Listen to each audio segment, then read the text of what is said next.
मित्रों, अब आती है सबसे इम्पोर्टेंट चीज कि फ्लड रीजन्स इंडिया में कौन कौन से हैं, फ्लड प्रोन रीजन्स या बाढ़ प्रभावित क्षेत्र।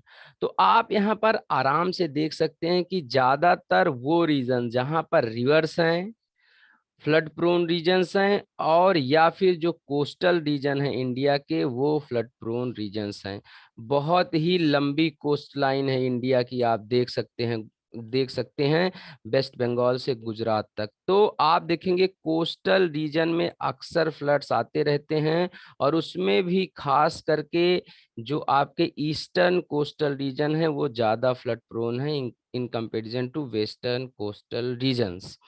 वेस्टर्न कोस्टल रीजन की पहले बात करी जाए तो यहाँ पर आप देखेंगे जो नर्मदा और तापी रिवर वाला ये ट्रैक्ट है, नर्मदा तापी साबरमती माही यहाँ पर बहने वाली मेन नदियां हैं।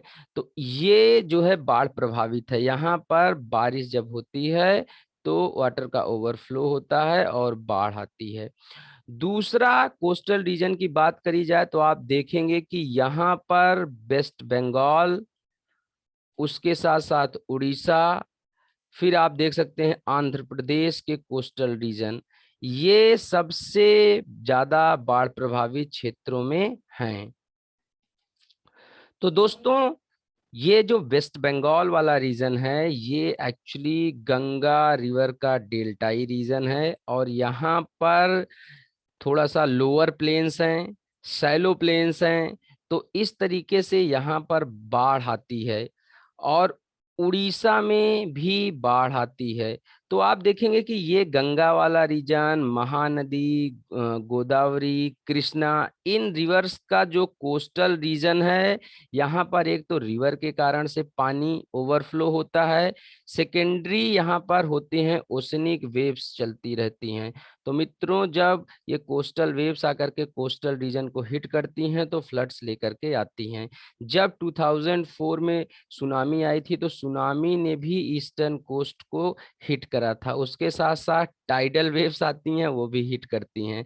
तो ये कोस्टल रीजन हर तरीके से बाढ़ प्रभावित होता है, इन रीजन्स को याद रखिएगा। फिर आप देखेंगे जब इंडिया को तो आप पाएंगे कि जैसे यहाँ पर पंजाब हो गया, पंजाब रीजन बहुत ही फ्लड प्रोन रीजन है, क्योंकि पंजाब का मतलब ही है लैंड ऑफ 5 रिवर्स। तो ये जो सतलुज, ब्यास, रावी रिवर्स यहाँ पर बहती हैं, ये यहाँ पर फ्लड्स लाने का मेन रीजन है।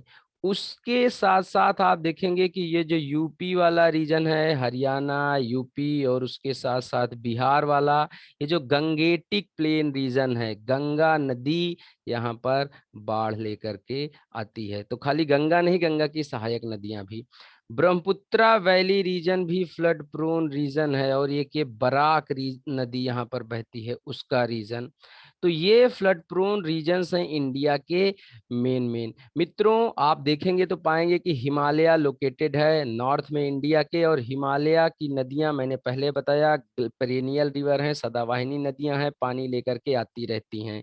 लेकिन जब गर्मियों में मॉनसून आता है तो पानी बढ़ जाता है नदियों में, and when this water increases the reverse start overflowing. तो जब ये ओवरफ्लो होने लगेगी नदियां, पानी बढ़ेगा, तो फिर ये फ्लड लेकर के आती हैं। ये इंडिया के मेन फ्लड प्रोन रीजन्स हैं। उसके साथ साथ अभी कुछ सालों में केरला और तमिलनाडु में भी फ्लड्स देखी गई, इदुक्की डैम टूटा था, आपको याद होगा, तो उसके कारण से वहां पर बाढ़ आई थी।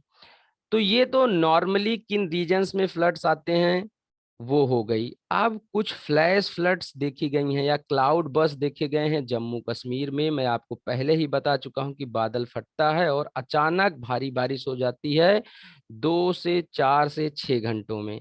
तो दोस्तों, कश्मीर और उत्तराखंड में ये बहुत सीवियर फ्लड लेकर के आते हैं।